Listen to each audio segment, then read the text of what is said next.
εσύ, διάβασε εσύ. Everyone wants to live a happy, healthy life.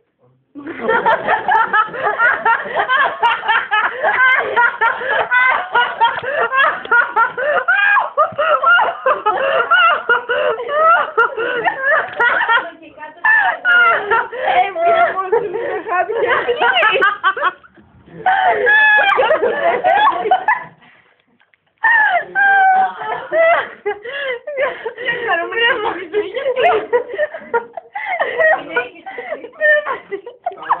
For some less fortunate people, the opportunities are few. Finding out how we can help through international and global agencies, then doing what we can. Giving our time for extra money can make all the difference in someone's life. Τι μας πεις τον έμεινε. Πάμε να μεταφράσουμε. Ποιος θα μεταφράσει? Εγώ. Ευρύκλια, πρώτη παράδειγμα. Να μεταφράσω. Λοιπόν, Σε ανεπτυσσόμενες χώρες. Αναπτυσσόμενες αναφερόμαστε στην developing με Η προγιαγιά μου Η προγιαγιά μου. ήθελε να του στέλνει χειροπιαστά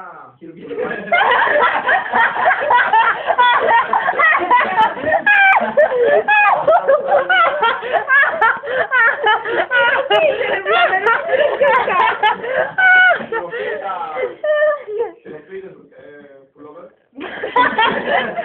Χειροποίησες πουλόβερ. για τα γενέθλιά του. Το Renewal είναι αυτό. Αυτό αμέσως εννοεί που αυθόρμητα γράφει. Αυτός αμέσως εκτίμησε τη βοήθειά μας Εκτιμούσε τη βοήθειά μας και εμείς ήμασταν χαρούμενοι που κάναμε διαφορετική ζωή του. Yeah, yeah. Μεταφράζει. Εσύ θα απαντήσεις τις ερωτήσεις από κάτω. Ο καθένας θέλει να ζήσει μια χαρούμενη και υγιή ζωή. Ωραία. Ερώτηση, Ωστόσο, παιδιά, αυτό είναι άνω τελεία στα αγγλικά. Και με το νόημα να το πάρεις, ο καθένας ήθελε να δεις μια χαρούμενη.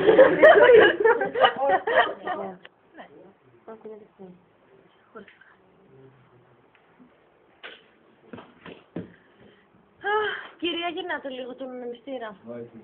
Γιατί μόνο σε σένα έρχεται. Κυρία, θα βγείτε έξω. Ναι, τώρα εντάξει. Απλά ρωτάω. Αν να βγούμε όλοι μαζί.